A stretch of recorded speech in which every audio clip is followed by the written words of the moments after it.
Are we experiencing the collapse of the West? History is proof that no empire lasts forever.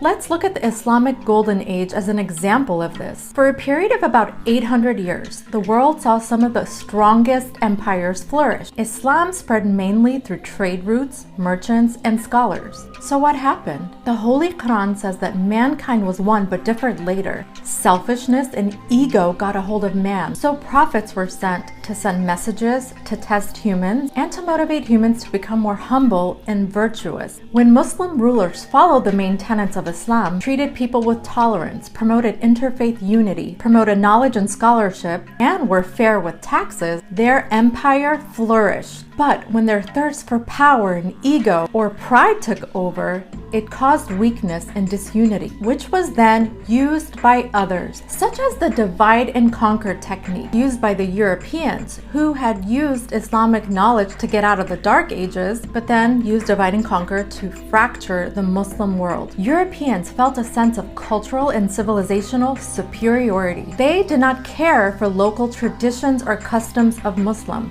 They weren't ignorant about Islamic history, rather they were fascinated by it. They looked down on Muslims but actively studied them, read their books, and took from their culture.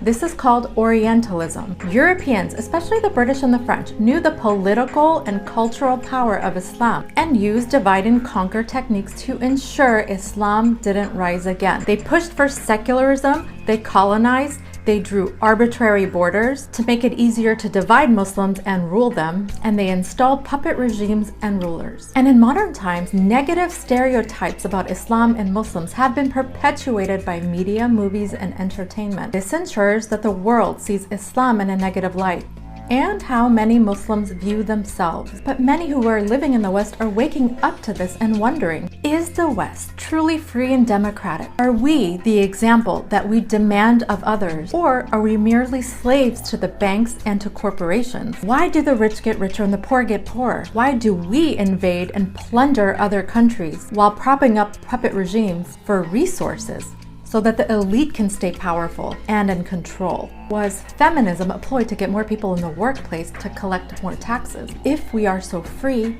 then why do we feel so unhappy? History has proven that when empires, whether Islamic or Western, become arrogant, intolerant, greedy, oppressive, divisive, ignorant, moves away from education and spirituality while promoting nationalism and racism, that empire has collapsed. So what can we learn from history?